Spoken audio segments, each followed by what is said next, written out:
the network for the AV industry.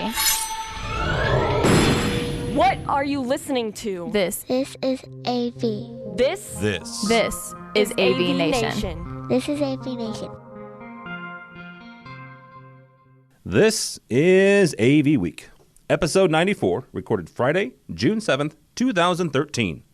Put a ring on it. Ready. AVWeek. Performing. Scan. Week. Online. This is AVWeek.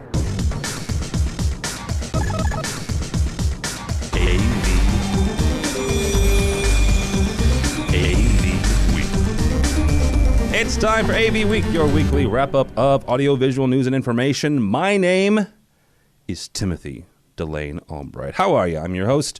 This is episode 94, I believe, which means we are closely and quickly moving to episode 100, which means absolutely nothing, just we've been doing this for about 2 years. The first person on the show this week that we will introduce is someone who was there 2 years ago as we birthed this massive thing. Mr. George Tucker from WorldStage. How are you, sir? I am doing just fine.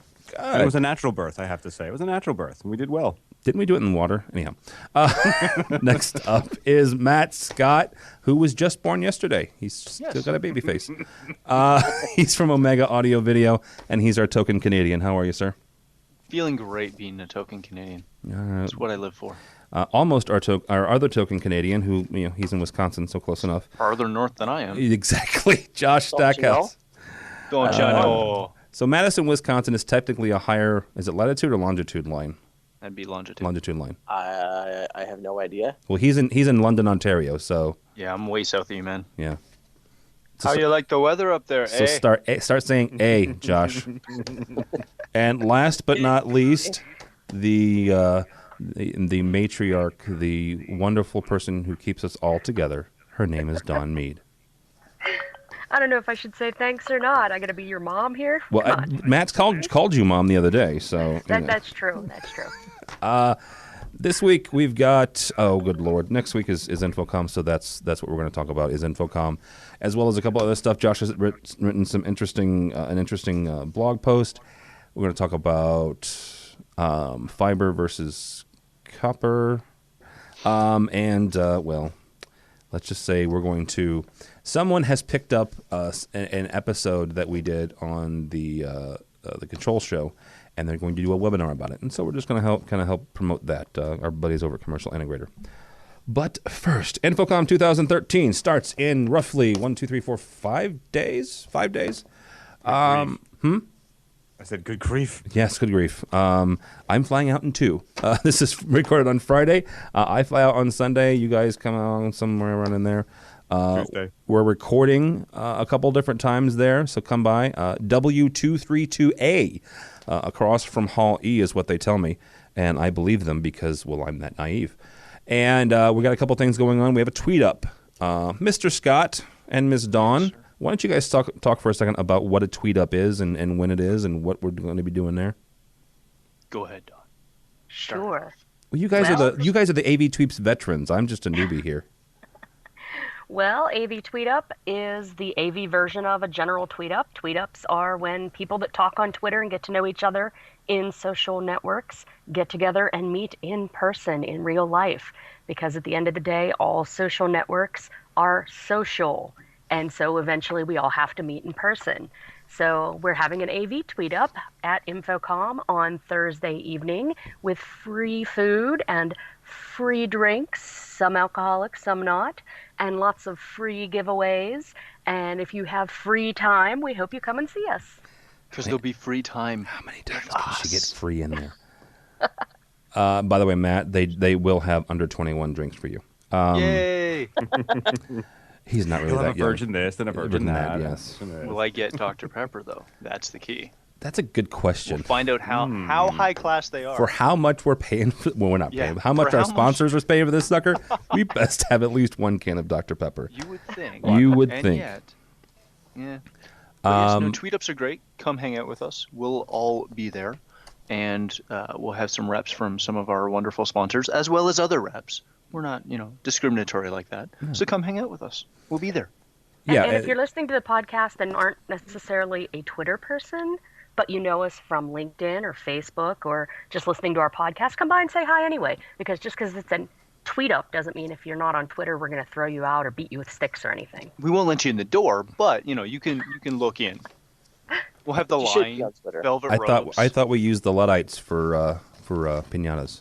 Yeah, pretty much. Okay. Yeah. Just to be fair, Tim, that's where all the cool kids are, is Twitter. So Yes. You know it. Also on Friday, because this is I don't even know how we ended up recording on Fridays, to be frank about it, but we did. I'm too stubborn to stop. On Friday, the June 14th, between 2 and 4 p.m., we're going to have a live recording of AVWeek. I am going to attempt to stream it as well, kind of like what we did last year. But everybody here, Josh is not coming, but Dawn and Matt and George, Ben, good Lord, Bradford Ben, I couldn't even think of it a second, and Ben Grimes will be coming by. Sam Malik will be by. My buddy Michael Drainer will be by. Oh, good Lord. There'll be a lot of Chris people. Netto. I have a rumor that I'm going to start that Uncle Rich Fragoso, may actually make an appearance at our AV Week next week live in Orlando, Florida. So check it out if you would, please. So, yeah. All right, moving on to the actual show floor. A couple things. I want to start out with these pavilions that they've got. And the story from AV Interactive calls them tech zones. And okay, sure, they're tech zones. They've got a tech zone pavilion. They've also got this other stuff. We are fortunate enough to be entrusted with the AV or the InfoComm Today podcast. George and I host that. And I did one a couple weeks ago and had a gentleman on talking about the Unified Collaborative Conferencing Pavilion. Please do not say that quickly. The Unified Collaborative Conferencing Pavilion, the UCCB. And here's what this is. It's video conferencing, right? Only it's every sort of video conferencing. I talked with a guy the other day about from Video, VIDYO, and they're going to be there. Everything from strictly hardware-based video conferencing to strictly software-based and everything in between. Matt, we'll start with you. Is there something that either A, that you're looking forward to going to one of these pavilions, or B, maybe a suggestion for next year that, hey, you may have wanted to put this in as a pavilion and give the guys at InfoComm a suggestion for next year? Well, to build on my long-standing pavilion rants from last year and the year before, I'd still love a real broadcast one. They had one last year. No, and the year before that. Don't even start. They had a camera. They had 3 cameras, maybe 6. But they had There's a massive difference between 3 and 6 cameras. No, there's not. It's yes, double. there is. It's double. But it's still small. All right. No. How many people show up for this? It's not NAB.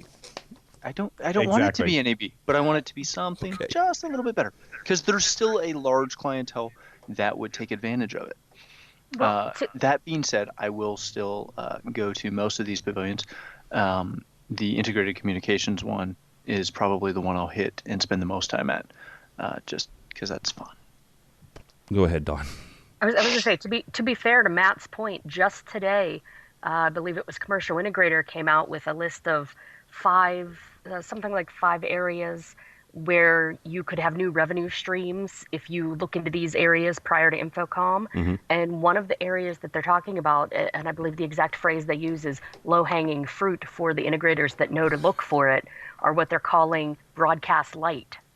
Exactly. And this is not CBS, ABC, Fox. This is churches. This is companies that do their own internal broadcast. This is anyone that's doing any kind of streaming, and universities and things. And so there's this whole new market of broadcast that's coming in and hitting our industry to the point that, like I said, Commercial Integrator was doing a story on it today. Wow. So if we're going to have a broadcast or broadcast-ish pavilion, let's hope, you don't have to go full-scale NAB, but let's have more than 2 or 3 things in it. Well, and that's more what I'm getting at. I'm not expecting NAB, where Panasonic, as a rule, brings minimum 30-something models. But I can't show up and look at 6. Like, there's more than 6 manufacturers who make products we should actually look at. You should sell 3, but there are at least, there's more than 6. So to only have 6, that doesn't, again, it's like, why are you even trying? just either don't do it or do it properly. But there is a large portion of the market that could take advantage of this, especially, a step above the prosumer level and a step below ENG full broadcast. Okay, so There's a huge gamut in there. Let me ask this real quick. Would it be better to have not only cameras, but maybe small little packages? Because we're talking about broadcast light here, right? So we're talking about companies like Roland and their switchers and Panasonic and their switchers and the New Tech products and some of theirs, and maybe have an actual pavilion, because the last couple of years it's been almost like an HD camera shootout type situation. That's pretty much all it's been. But let's say that they have an actual pavilion where, like the digital signage pavilion, where it's almost like several different houses or rooms in a house, right? And they have different instances where you could do this, where you could have several different small, minor, miniature broadcast, HD broadcast or streaming solutions. Well, and I think that's what it needs to be, because my major issue with this is that we keep talking how everything is going video. That's all anybody ever wants to talk about is, get stuff on, even from just a promotional side, get stuff on YouTube, get, blah, blah, blah, blah, blah, video, video, video, video. And all we seem to think about in this InfoComm space is, video conferencing. That's it. That's as far as they get. So yes, we have great stuff from people like Vadio and everybody else, but that's the space where they seem to only want to play, which is fine. But there again is just that huge market of small, I don't want to say production because that's not the proper term, but essentially small divisions of companies that need essentially a mini production house. And there is a ton of products out there. You mentioned some of the good, definitely some of the good ones. You could add Echo Labs and, even Blackmagic Design in there. Absolutely. That do just this, or not just this, but they do this very, very well. They do the small form factor very, very, very well. And This is not a Grass Valley, 5-level. No, it's not a $100,000 switcher, but again, there is a lot of times where even just in the main auditorium of some of these businesses, you should have this level of gear going in, and people get stuck putting in like a Cisco telepresence camera because that's the only thing they know in our industry. And yeah, it kind of sort of maybe works, but no, just do it like a grown-up. Jeez, wow. Sorry. George, is there a pavilion or two that maybe you would either you're looking forward to seeing the list here, or that they maybe should consider doing or doing again? Well, I have to say I was listening to the argument that Matt made, and as sometimes happens, I was going to disagree with him, but he's sort of brought me around. See, I sold you, didn't I? I sold you, George. Well, did not happen. We all know that when he says on Twitter he was yelling at the podcast. Usually probably me when he wasn't online. Yeah, usually. So you're saying it wrong. Stop, George. You're wrong. Yeah, it's I Zed, like not some Z. of the ideas because some of the things that, like, especially from my industry, the event staging, web streaming requires a different set of lighting sometimes than just staging or just production, and that's something that a lot of these places probably could benefit from showing off, as well as some of the cameras. I know there's a bunch of guys out there who are doing booths that do the web streaming and some of the switching and production gear aside of it, but it might be something that would really interest me. I could see that. And short of that, I want to see the multi-touch guys. I don't know why yet. I just like what they're talking about and see what that brings us, because multi-touch just excites me. I just like it. All right, I'm going to move on from that. You better. Josh, anything for you? Well, if I was going, insert generic sad music here. I don't have any sad music. I'm a pretty upbeat guy. Can we get like the old school, like the violin music? Boom. Where like the guys on the street corner going, "Please, sir, some food." Please, sir, may I have another? Yeah. I'm reading David Copperfield right now. It's really good. Do you want me to send you the link to delta.com? Oh, jeez. Like, I don't know. Maybe you just don't know. It's Wisconsin. I know it's rough. No, the lighting. Let the man talk, please. Quiet you, or I'll whop you. The lighting and staging pavilion is definitely where I would probably want to go, because I'm, little known to me is that I'm very much into green AV. I think Jennifer Willard and I had a chance to talk a little about that once on Twitter. And, I'm interested in seeing where LED lighting goes because it's notoriously hard to control. And, it uses so much less energy. And it's looking towards the future, I think, as our devices start to consume less power, we'll see more and more, things like LED lighting becoming popular so that we can integrate into smart homes as well as green homes. And that's where I would go if I was going to go down there. Okay. No, and I'm actually, this is going to pain me to say this. I actually agree with Matt. I wish that they would have either streaming, I don't care what you call it, but smaller, like Don said. We're not talking about multi-million-dollar broadcasts. Small form broadcast pavilions. Bring them back, develop them, Jason, if you listen to this. And partner together with some people, have new tech, talk to Panasonic and get them together, the cameras and the switcher, have, Panasonic talk to Panasonic, switchers and cameras and such, so on and so forth. So yeah, that I would definitely be in favor of that, for that. A couple early releases. We'll go through these real quick. If anybody's excited, just kind of scream. PESA, is announcing a 4K switcher. Hello, 4K. Mm-hmm. Yeah, Yay, it's getting there, kids. I don't know. Is it PESA or PESA? PESA. PESA, thank you. And what surprises me is that AMX or Crestron or even Extron came out with, not that they're going to be there next week, but Zing. look at that, 15 minutes in. A new record. A new record. But these guys are the first ones to release 4K switching. So either they're being really, really bullish on it, or they know something, right? And there's a Stark Electronics ad in the middle of this, so that's kind of cool. Well, it's really cool, Tim, because if I had $17,000 sitting around to afford the 84-inch LG 4K television, I'd at least have a switching device. No, Bubba, There's a $3,000 one. There's a $3,000 4K display, or $2,000. Oh, $2,000 one. I know. I just wanted to make fun of LG for a $17,000 TV. Well, no. Sony has a $30,000 one. And you're missing Samsung has a Samsung's 40,000. Sony. I know. Although I will tell you guys, if I you have just not lost my seen the geek cred. XBR series, the XBR series is actually affordable and looks amazing. Okay. Next up, Fiberplex introduces the Swiss Army knife of transport. This is actually the reason this is a press release, and I notoriously hate press releases. But the reason I bring it up is George's favorite thing about standards. George, what's your favorite thing about standards? That there are none. Mm-hmm. In general. And being too many, that means there are none. Yeah. This thing has an interesting. I'll put the link up on the show notes. So it's taking an interesting swing at things, which, like George says, there's so many, so it might as well be the answer might as well be zero. George, where are we at when it comes to this? I mean, is it time for something like this, or are they tilting at windmills here?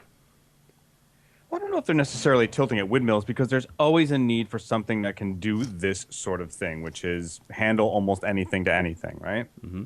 So in a world where you need to go to, well, let's look at your example. You work in education. As technology evolves, holy crap, they don't get rid of the old stuff, right? Yeah. So you need something that can handle both the very high level and the displays or endpoints that can't handle that. So there is something there. How long it needs to last, I'm not clear, but I know that it's something that we use all the time. Not this particular product, but we have various and sundry stuff that brings it to fiber or back to fiber from something. So this is a Band-Aid? It's a stopgap?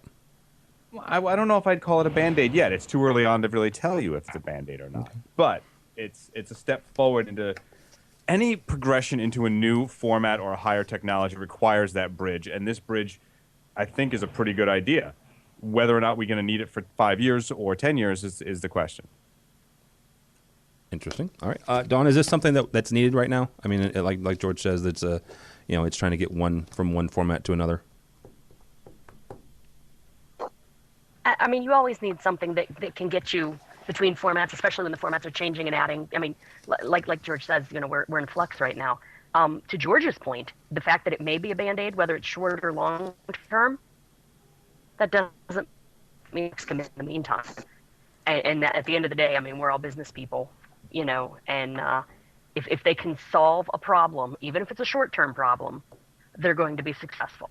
They may not be successful for, the next 50 years, but they will be very successful in their time and hopefully be forward-thinking enough to come up with the next Band-Aid or something in the new, where we're going. So there's nothing wrong with being a Band-Aid solution, even if it's short-term, as long as you keep looking forward and you take advantage of your success while you've got it, in my view. No, that's probably pretty good advice. I mean, the only reason I also mentioned it is like George says, I work in education and we're still buying VCRs. So if you know where I can get some, please let me know. But I look at this and it's not silly because there are some people who don't have the budget for a full-on AMX system or a full-on Crestron system where you can take everything into one chassis and spit out DM cable or HD base T. So I kind of get that. Hey Tim. Yes. Well, while we're talking about Fiberplex, I want to hijack the show for just a second, but okay. I think I'm going to pull off an AV week first here. But my girlfriend actually happens to work for a company that supports fiber or Fiberplex, and I wanted to take an opportunity today and ask her live in front of the entire internet audience, Nicole, I know you listen to every show that I'm on. I love you more than anyone in the world. And my life really started when I met you, and I really came alive. And you make me feel more wanted than any woman ever has before. And will you marry me?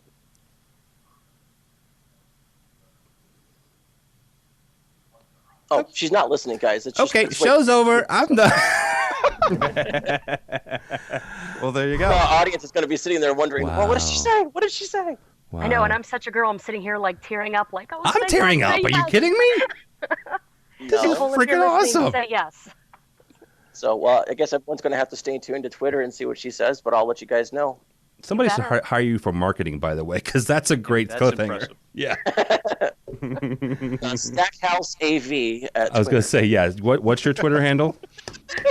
Stackhouse AV. There we go. Let us know what she says, and hopefully it won't be like the kiss cam I saw the other day. So, where she said no. So, all right. I'm sure she'll say yes. Don't posh it. Congratulations, guys. Yes, I'm congratulations, saying it ahead of sir. time. That's awesome. My only advice, elope. You don't want to spend the money on a wedding. Amen, Then have a brother. party. Yeah, elope and have a party. I'm already starting to play my daughter every eloping movie I can get my hands on. See, isn't it romantic? They just ran away and called everybody. Just and think said, how much more AV you can buy without having the big wedding. It'll work. That's not a good selling point for the wife. Just As long as She's you in don't the marry fiber. brides, She's a tech head. Hey, I was going to say, if you marry an AV girl, and I know of what I'm speaking, ask Yes. Mr. AV Dawn, you can have a fantastic wedding with a fantastic reception and a fantastic party afterwards and still do it on a budget so you can buy more AV gear. Trust me. If you don't believe me, look at my wedding pictures and come to my house and check out our gear. So, okay. Wow, that is a Really first. just invite the internet to your house? She did, That's it. That is going to be a house party. Matt. but Nobody, I didn't say where I was. nobody listens to this. I mean, it just Nicole. I mean, that's pretty much it. Well, that's true. So can I take this thing on a plane? What's that? The Fiberplex. Sure. Well, Since they no, called actually, you it a can't. You Charming can't knife? take. I'm guessing no. Yeah, you can't take. You can't take the knives still.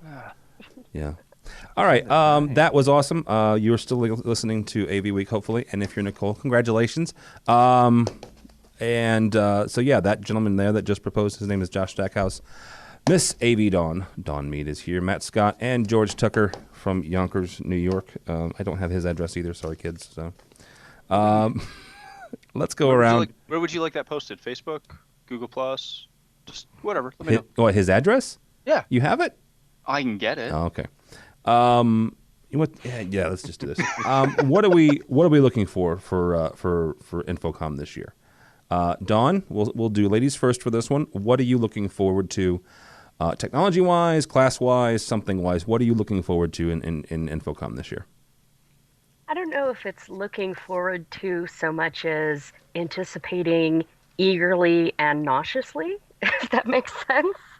A little bit nervous, but I am teaching my first class ever for InfoComm on Wednesday morning. So if anybody's coming to InfoComm and is free Wednesday morning and wants to take a class on marketing and social media for the small systems integrator, I will be teaching. I'm sure the good folks at registration would be happy to take your credit card or check or money and sign you up for my class. And I've got a few cool things planned for the class, so I'm really looking forward to that, even if I am getting more nervous as we get closer. Other than that, come on by. The worst they could do is turn you away at the door, The worst things could happen. I'll bring my fresh credentials. Just remember, think of everybody as naked. That won't help me. Okay. Because I'll just start laughing. I'm doing the technology managers forum. I don't want to think of all those boys and girls naked. So right. But for the show itself, I mean, the biggest thing I look forward to at InfoComm every year, and it's no different this year, is just the ability and the chance to see everybody in person. The technology, I mean, if I don't go to InfoComm, eventually the people that we sell will come by my office and bring their new shiny for me to look at, and walking around the floor, if I don't get free pens from a booth or whatever, I can get a pen at Staples, But at the end of the day, InfoComm is really about the relationships as far as I'm concerned. So it's a chance to see all of my AVNation peeps in person, to see all of my AV tweeps in person, my Wave people, my InfoComm committee people, just everybody that I talk to, email, Skype, tweet, whatever, all year long. We finally get a chance to all hang out. Mm-hmm. And so that's the thing that excites me most about InfoComm every year. Mr. Tucker, what are you looking forward to, whether it's Dawn's class or something else? Yeah, Dawn's class sounds actually very cool because she did a podcast for the newly revised AV Social about some of this stuff. And if it's only touching on what she's going to do in the class, it's going to sound really cool. Coming from the industry, though, that I'm coming from, I am really looking at some staging gear this year. There's a lot coming out in the media server world. And for those that don't know media servers, these are basically what you think media servers are in the integration world, except they do so much more with mapping and geometry correction and things like this for projecting onto weird shapes and buildings and that kind of stuff. Pandora's coming out with something new. Watch out.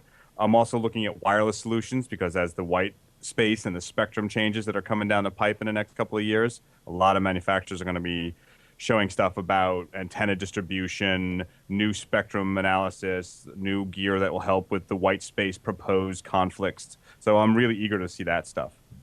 Okay. Matt Scott. Yes, sir. What are you looking forward to? Well, Jeez. Because I live in Canada, we very rarely get those lovely reps that we sell to show up to our office and show us anything beyond a brochure. So I always love going to the shows because we actually get hands-on with everything. Yeah. If I lived in Toronto, it might be a little different, or if I lived in Vancouver, but as a rule, the manufacturers seem to forget that there's a whole other part of the country between those two cities. Hint, hint. Sorry, I'm a little cheeky today. Cheeky monkey. Yeah, Bitter. He's not. No, this is normal. But one of the things that I am really looking forward to is I've seen a couple press releases, and I do realize they are press releases, and they're usually heavily laden with vaporware.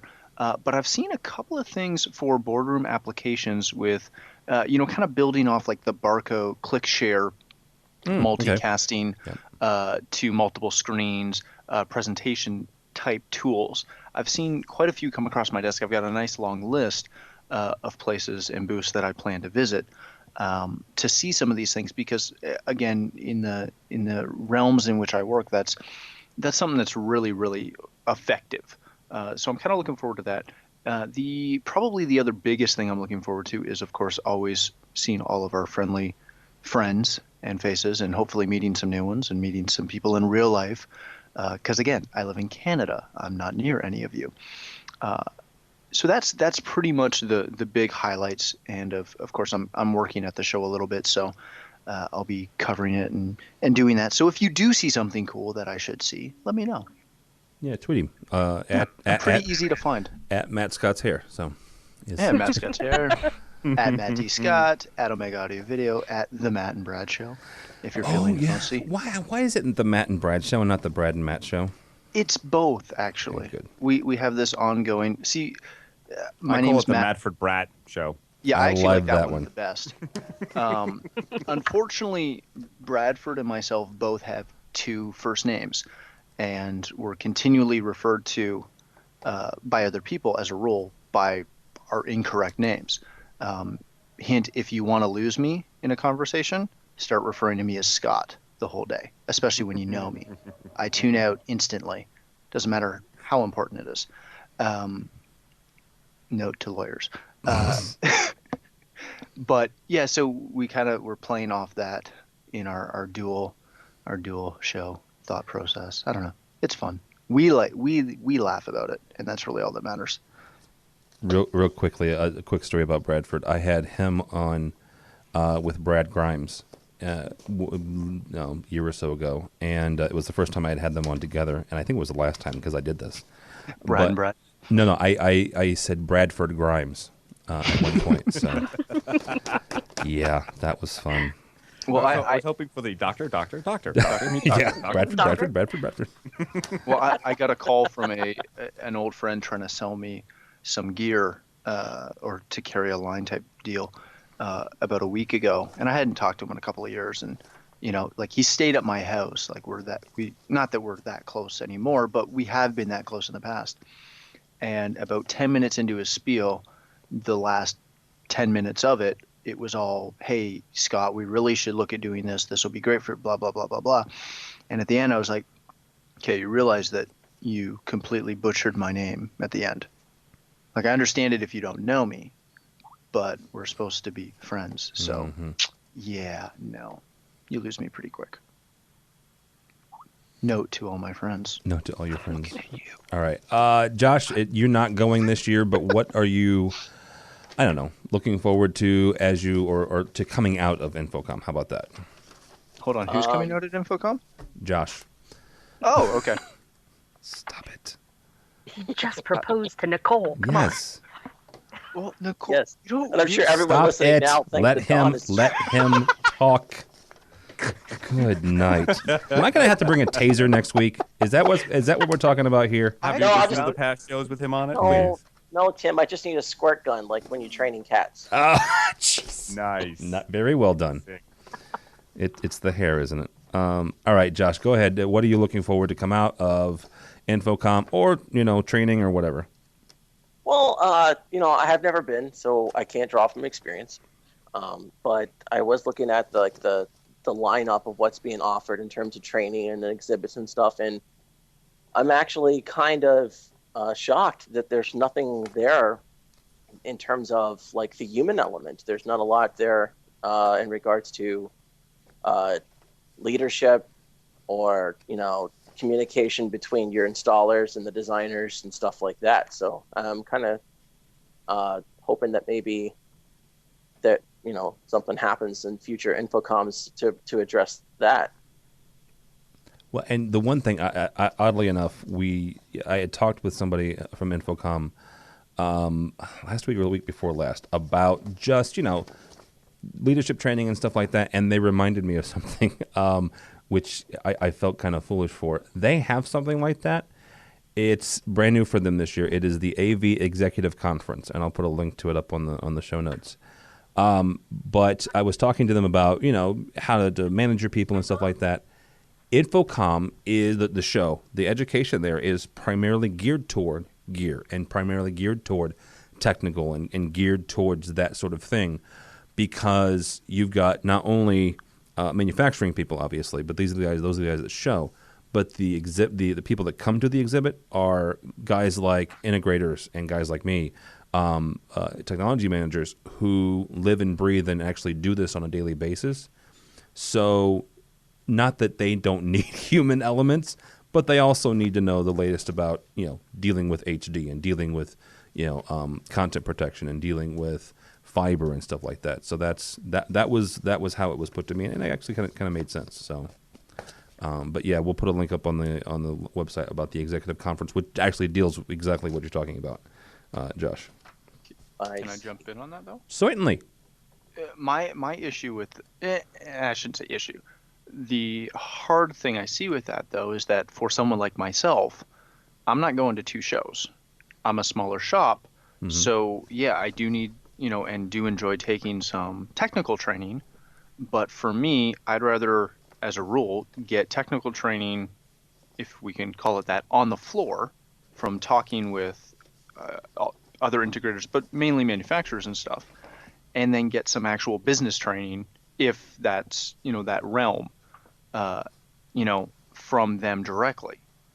You understand? Yeah. Opposed to, because not all of us are AVSPLs where they're sending, 40 techs, and then the head management guys can go to the other conference. Like we're a smaller shop. We're not going to do that. Hence again, circling back to my video thing, I am totally not, I'm not going to NAB anymore because I'm going to this show because we're doing more in this realm. Hence why if you can bring it together, that's great. It, kills more birds with one stone. CEDIA actually does a reasonably decent job at this. They have a wide amount of technical training and then some fairly decent, general business, soft people training. Yeah. And it's a fairly, as a rule, it's a fairly decent mix. And again, I totally agree with Josh. This is one of those things that is dramatically missing. I understand they have their reasonings behind it, but again, that's one of the reasons why I don't take a lot of training at InfoComm. Other than and to be fair, shows. And to be fair here, Tim, I mean, I think that one of the differences might be because of who InfoComm versus CEDIA addresses, whereas InfoComm addresses the commercial market and CEDIA is largely residential. It's much more of a critical skill set to know how to interact with people and treat things at a more human level when you're in the residential area. No, that makes sense too. Well, go ahead, Don. I was going to say, but InfoComm is very tech and gear class heavy because, again, by the nature of what we do. But they do offer some softer skill things. They have their future view and arguably my class, and there's a management track of some of the classes. It's not going to be 50% of the classes or anything. But they also have been very good over the past year and a half of offering more business and soft skill related webinars. In the past, if you took an InfoComm webinar, it was strictly, tech and gear things or how to do this, technical skill or that new standard. And now they've been offering, they have people from NYU and some different business professors coming in and doing classes available that you can watch anytime, and stream anytime webinar wise. In addition to the executive conference that some may or may not be able to go to. And there's the NSCA BLC, which people, again, may or may not be willing to go a separate trip for. But I think there is ample opportunity out there to get some of this stuff. It's just not going to ever replace the gear because of who we are. We send our engineers to InfoComm to get some of this gear training all in one spot, I would say, having met a whole lot of engineers, they probably could deal with some people's Matthew. Not arguing with you. His name is Matt I'm Scott. not going to argue that. Omega Audio Video, London, Ontario, Canada. Tim at. Yeah, what's my email address, Matt Scott? All right, moving on. From CE Pro, and actually, this story broke on AVWeek like a month ago. But we didn't make a big deal about it. We had Nick Scott on, who is a marketing person at Crestron, and he made a veiled reference and then said it outright, where Crestron has integration with Samsung smart TVs. So now I expected them to release it next week, not today. So George, is this where AMX and Crestron and let's be fair, Aurora and other Control 4 and other control companies, is this where they need to start going? Is writing modules for the different smart TVs? I think it does have some significance, absolutely. Just like the second screen, quote unquote, revolution with tablets and the need to be a presence there. If you're going to enter the midstream mass market, this is where they're going to want it. there are indeed limitations, but this is what makes a smart TV, right? It's not Facebook or Twitter, which nobody really wants to use on a TV. It is the control of your house, the lights, the security system, the shades and drapes. You don't want to have a separate touch panel for that. You want to be able to just look at it and do it. And yeah, this brings it into gestures and all that other silly nonsense, semaphore training. But it does have a real viable presence here that you're going to see, I think, in the next 2 to 5 years, more of, and forgive the quote, AMX inside, Control 4 inside. I mean, Control 4 was already talking about stuff like this for a while. Most of them have been doing their own version and overlaying it onto the screen. This is built into it, which I think is a very nifty entry level. Here's the screen. Here's a controller. Maybe you start seeing packages with, say, with Crestron, the Prodigy system with a smart TV. Hmm? Install your own, put it in, done. I mean, I don't know, but there's a real viability there, no? There is. And Don, this is not the first time that Crestron has done this with manufacturers. They went... first they went to the folks that make the DLP chip, Texas Instruments, and they started putting the ability to put your projector immediately on what Crestron calls Room View, which is their asset management software.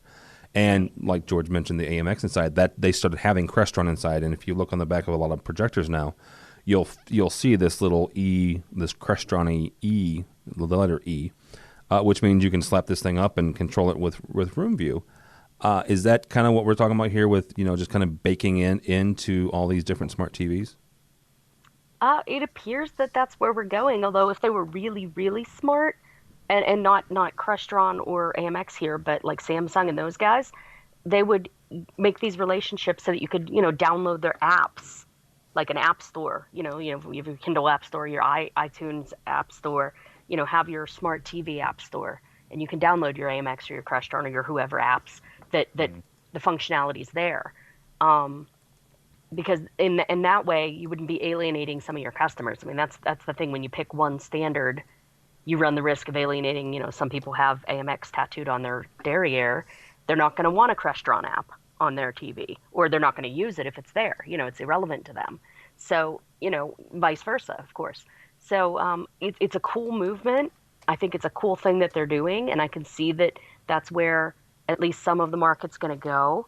I could see that working, in even hotel and hospitality environments where they're starting to put in smart TVs and things, and they're also embracing the control systems. But if they're smart, they would go more like brand agnostic, so they could be used a little wider functionality. But I think it's very cool. Yeah. Well, let me ask a question there. How far away do you think that is? I mean, you've got Google Play. You've got the app stores for other stuff. How far away are they from this micro ecosystem from having that? I mean, you don't want to open up an app store with 6 apps. But as you build, I don't know how far away we are from that. Well, and you don't even have to necessarily even build your own smart TV app store. I mean, if they did, that would be fine. But if you make your smart TV compatible with the iOS apps, or you make it compatible with some of your Android-based apps, then you can go to Google Play or you can go to the iTunes store and get the app for whatever control system you wanted. And it would be just, once again, we're at the consumers driving innovation, where in the old days it used to be commercial driving innovation.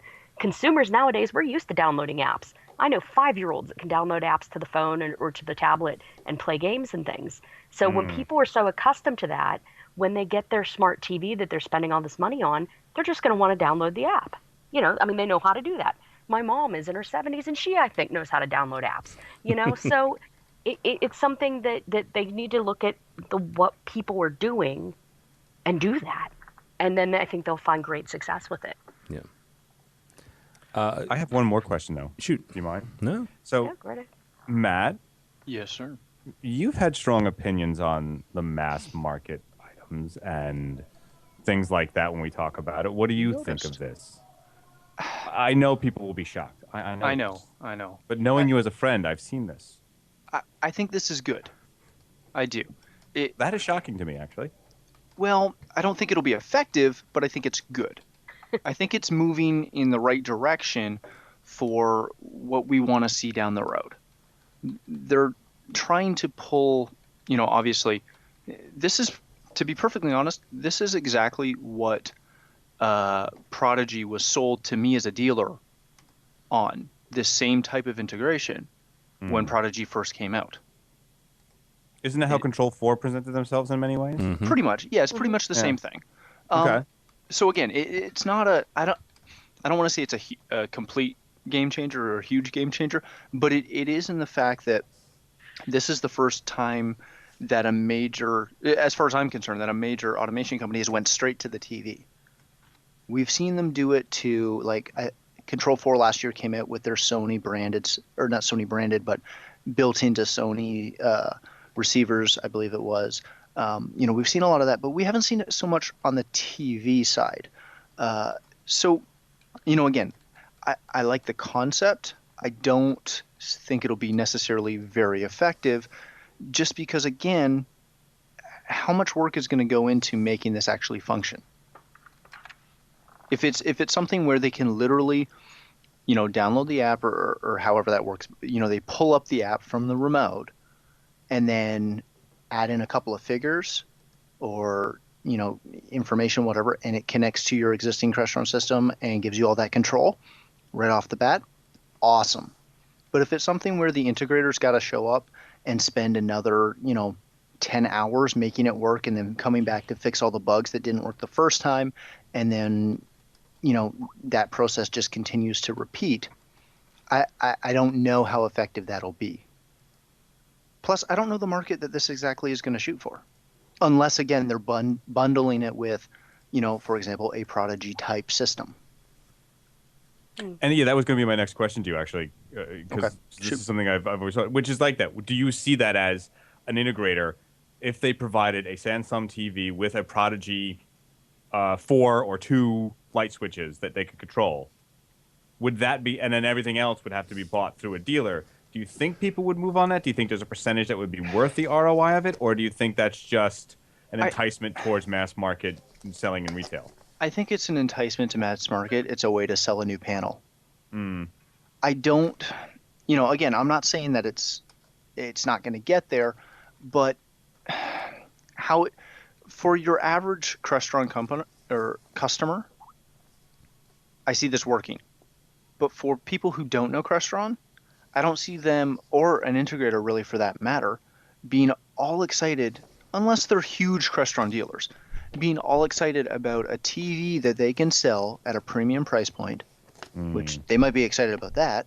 But if you can find someone who wants to buy a TV at a premium price point, there you go, and then sell them a couple, a little remote and some dimmers, and then still have to come in and program all the other gear, that's the side that I think is missing. If it's one of those things like, if it's one of those things like where they, just went the model of the wireless routers, where they have the WPS, go to your computer, hit WPS, go to the thing, hit the button, and it connects and it works. You don't have to remember those big web PS, all those other keys. Great. But if it's one of those things where, like, I still don't completely get where or how they expect this to work. I don't know if it's a product for me to sell, or if it's a product for Best Buy to sell. And see, I think it's a product for Best Buy to sell. I think that's where they're headed. And my plus for that is, as soon as Best Buy starts to sell it and the customers get it, and then they get frustrated with it, then I get to go in and clean it all up and hopefully, make some money on it. The downside of that, the big downside of that, and we see this all the time, especially in the resi side, you have so many people that think they can do this. They think they can do what we do because they know what a speaker is, or they can cut a circular hole in the ceiling. But you get a client who goes that route and saves them a ton of money, but nothing works. Then they get mad at the industry in general. It's not like when you have a plumber come in and the plumber sucks, you just go get another plumber. For some reason with tech, when you get an AV installer who's not very good, or a product that doesn't work, it doesn't have to be, both together, or, it can just be a product that doesn't work. You get very frustrated, or the clients seem to get very, very frustrated at the industry. and they think we're all a bunch of guys that don't know what we're doing. So they don't ever want to buy automation again. So what happens if they put this on the Best Buy shelves and you get the guy who has a lot of money in his pocket, not maybe too smart upstairs, who comes in, buys this product, takes it home, goes, oh my gosh, this is going to be awesome. I got this Crestron automation system. It's going to be amazing. Pulls it out of the box, can't get it to work, calls Geek Squad out. They can't fix it or can't make it happen for whatever reason. And he sits there and goes, oh my gosh, I got a ton of money. I'd love to give it to the AV integrator, but I bought this piece of crap at Best Buy. It doesn't work. I'm not going to hire him for anything. And that's where it'll go. Well, Matt, I guess I kind of been sitting back and listening here because I don't have a lot of commercial industry experience. I'm largely residential. Woohoo! Resi. Well, I mean, keep in mind, of course, I'm all school trained. I don't have any field experience yet, but I do work for. I'm just kidding. But he did stay at a Holiday Inn Express last night. So. Excellent. There it is. There it is. On TV. Hey, Miss Dawn, I happen to have a 2-year associate's degree in AV, so there, yeah. Right on. Yeah, she has a double master's. Checkmate. Yes. Sorry. No, I work. What I do is my day-to-day existence is television.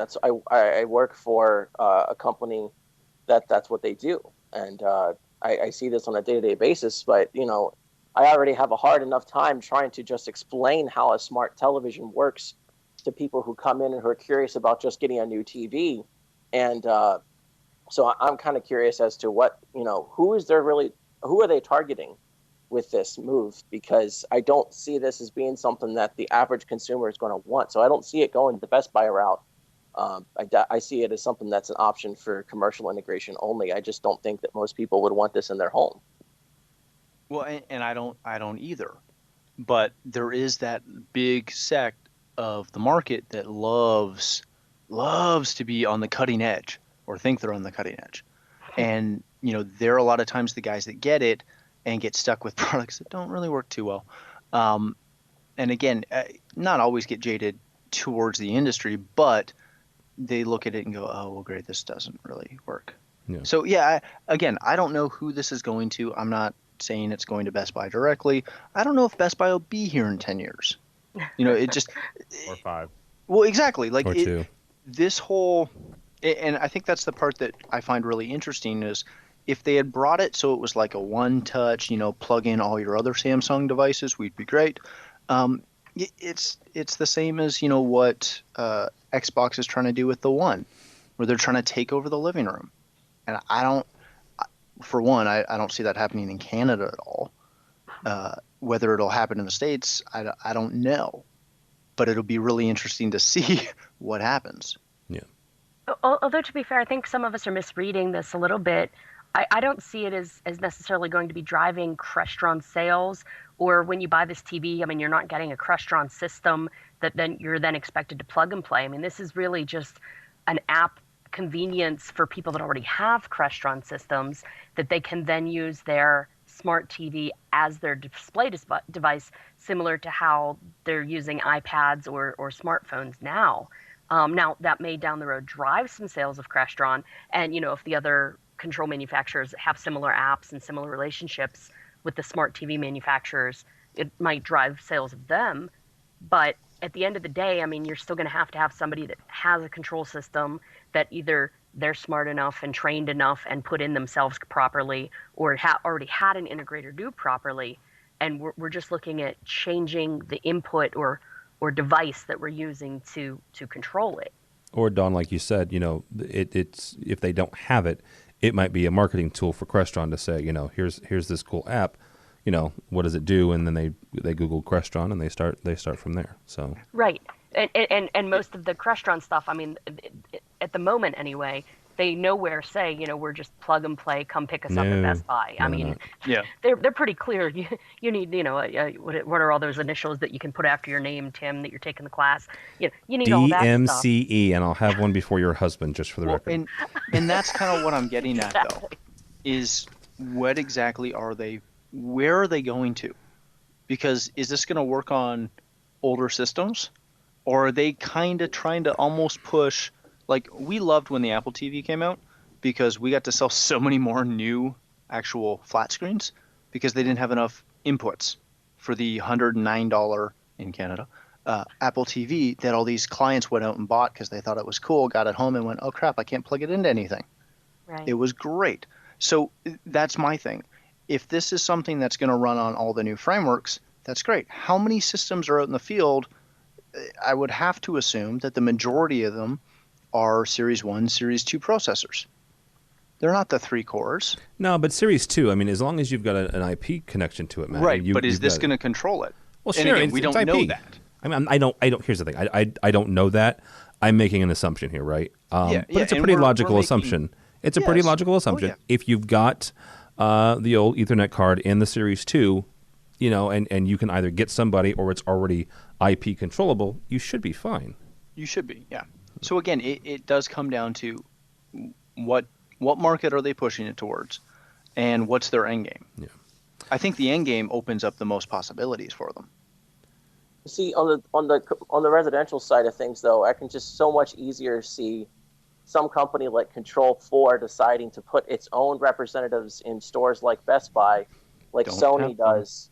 Well, no, I really do. I mean, Control4 is where I have automation experience. That's what I was trained in when I went to school, and I can see something like Control4 becoming a product like an Apple TV in a store like Best Buy, but the way I would see them doing it would be to have their own representatives, like a Sony representative inside of the store or an Apple representative inside of the store, and that, Best Buy would be the retailer so people see it, but then you have your Control4 expert. I don't see on the residential side, AMX and Crestron being able to tap into that market. So I just think this is definitely a commercial thing. All right, guys, real quickly moving on. Mr. Stackhouse has written a very interesting piece because I can say it's interesting. It's called 3 Things I Learned About AV from Watching Restaurant Stakeout. And the reason I say it's interesting because that's actually a pretty cool show. Mr. Stackhouse, we'll give you the old runaround here. What exactly did you learn, and why did you use Restaurant Stakehouse as your or Stakeout as your focal point there? Well, as you heard me say earlier when we're talking about InfoComm, leadership is really important to me, and so are people skills. And I very strongly have a belief in leadership from the ground up. And so one of the things that I like to see start being talked about in our industry would be a discussion about taking care of people. And, there's a lot of things that are common to all businesses, not just the AV world, but you have things like, when I came from an IT background, I would religiously have my bosses and my clients and people put demands on me, not really knowing what my job was like. And so I'd have, one set of expectations and then another set of expectations that didn't match from side to side. And so I was just watching Restaurant Stakeout, and all of a sudden I realized, like, wait a second, these are the things that happen in the tech world, and decided to make them relatable by using the Restaurant Stakeout as, the medium. And so you get to things like, flank steak was the big one that's what caught my attention. I was watching an episode where the guy was an owner of a Latin cuisine restaurant, and one of his waiters was serving a churrasco steak to a customer, and that's a piece of flank steak. But flank steak is unique in that it's very leathery and chewy if you overcook it. And so this waiter didn't tell the guy when he ordered, the guy who was one of the undercover agents, hey, you've got to, cook this a certain way, otherwise it won't taste good for you, sir. And that got me to thinking, like, that's our role as AV integrators, because what we do is a luxury service, whether it's commercial or residential. People don't really need AV most of the time, except for like surveillance cameras and fire alarms. So it all came together for me just kind of by thinking about how we should be more hospitality driven, I guess. I don't know. I mean, I'm kind of humbled that I'm even making it to the show. So you're on the perfect point though. Yeah. Because I've, for lack of a better term, I've preached about this forever, and I actually got into a discussion Wednesday night with a client about it, about how part of my job is to guide you properly. Yes, the customer's always right until they're wrong. And, it is one of those things where, just like with the flank steak, that company or that restaurant will look better if they bring out a steak that the customer can actually eat and chew because they guided him and taught him about the food. There's nothing worse than going into a restaurant where you don't know, either what you're eating or how you're eating it, and just assuming that you know better than the people that work there. When you go into a restaurant and you listen to the waiter's advice, usually you have a better meal. Yeah. Same thing when it comes to AV systems. We've gone into places where the client has told me exactly what they want, and I've told them exactly how I won't do it. And they look, and I'm an owner, right? So my view is usually a little bit different than everybody else, and I would smack most of my guys if they said anything the way that I usually will say it sometimes to a client. But when I started, I was much more lax in this. I would let the client be wrong and do it because that's what they wanted. And then in the end, they were always upset because something didn't work. And I knew it wasn't going to work, but I was trying to respect them as the customer and, follow the adage of the customer's always right. Now that I've been doing this for 12 years, I'm to the point where I've realized that, hey, when you walk into that situation, you don't have to be rude. Sometimes you do, but most times you don't have to be rude. But part of what we're doing is we're educating the clients because the clients don't know. Even the ones that think they know, as a rule, they still don't know. So you have to go about, educate them, train them, show them what you're doing and why you're using that piece of gear that isn't what they wanted, but it actually does what they need it to do. Well, yeah, and the heart of where I was coming from with this was that, if you go to a restaurant owner knows that you're serving love on a plate. People go to eat because we have to, but it's also fun to do. And, you get that that's all about the experience. I just don't think that the AV industry at large yet has understood that a good 70 to 80% of what we do and sell is not stuff that people have to have. And so you can't just treat it like any other piece of technology. It's all about the experience. It's all about the guest experience in a restaurant. It's all about the user experience for us, because what we do is a luxury business, really, more than anything else. And we just have to learn to accommodate special requests and focus on that and blow our customers away so they feel obligated to come back to us. It's not just all about the gear. It's about how we treat the people that we're working with. Yeah, right. Absolutely. That's absolutely. And the thing is as an industry, this is something that the company I work for, I'm pretty fortunate, is willing to do, but a lot of companies aren't, is we have to understand that we're the experts here. And sometimes if you have a completely obstinate customer that just won't listen to you, they're not going to be happy at the end of the day. Our job is to make them happy. So we have to, we've walked away from jobs before when a customer insisted, I want piece X, Y, and Z from this manufacturer, and X, Y, and Z from that manufacturer just absolutely will not work in their space, or it would work, but not how they're expecting it to. We try to educate them on some things, but we've walked away from business that frankly, nobody wants to walk away from business, but we've walked away from business instead of selling them something that, at the end of the day, they're not going to say, oh, gee, I screwed up, I shouldn't have asked for that piece. They're going to say, wow, you're an idiot, you put in this horrible system, or you're incompetent, you don't know what you're doing. Or worse, that all the stuff I read's a lie, and the technologies, like we said earlier, they blame the industry as opposed to blaming themselves or their decision making. So it's something you really have to look at. But Josh, I got to say, fantastic article. Until we started talking about it here on the podcast, I'd read this earlier in the week and I bookmarked it so that I could come back to it and refer to it in future things. And I thought it was a fantastic article. Yeah. And so it didn't occur to me that you wrote it until we were just talking about it. So I'm having a blonde week. Sorry about that. But, I'm turning 3 shades of red here. Thank you. Yeah, I really enjoyed the article. I had bookmarked it to discuss with my husband and some other folks. And so, and I still plan to do so. But Dawn, great job. You're a redhead. Yeah, well, I know. Okay. This week. All right, guys, real quickly. This isn't really a story. It's just something. Well, hey, I can be a proud papa for a second. Steve Greenblatt, a buddy of ours from Control Concepts, came up with the idea, and went also with Rich Fregosa, for a control-based podcast that we do. I think we're on episode 3 or 4 now. I think this June would be 4. And last month we did one about who owns the code, which it seemed I've said this before. Who owns the control code is as close to a religious discussion in AV as I think we can get. But people tend to have very, very strong feelings one way or the other. And so we did a show with Steve and Mark LaVecchia. Rich Fregosa was there. Also Troy Morgan from Pantech Design. It was a very, very good show because of the guys who did it, the guests and stuff.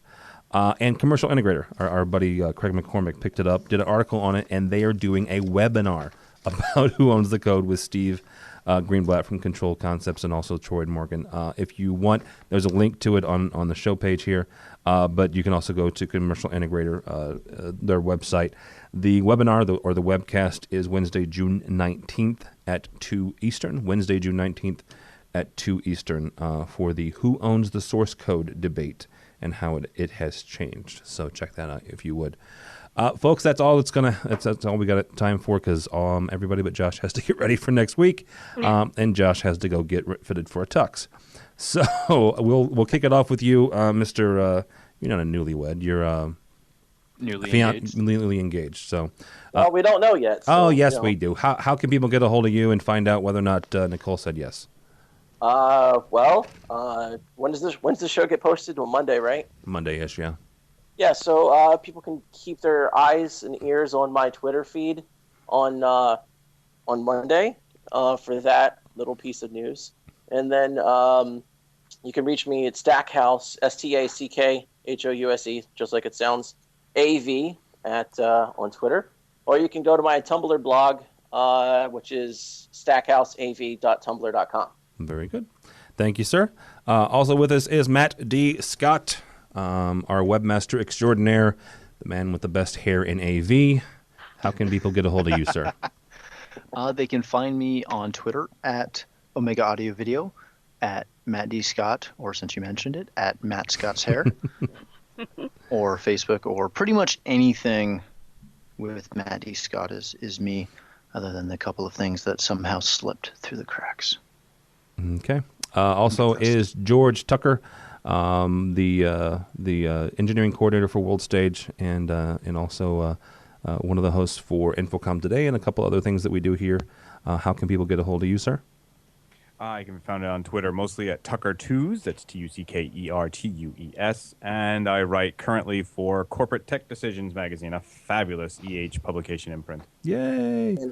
And one word of advice, Josh. Josh, one word of advice: buy, don't rent. You'll Yes. 1,000 rewards. Talk to the good men. Talk to the good men at Hugo. They'll take care of you. Mention my name, you'll be fine.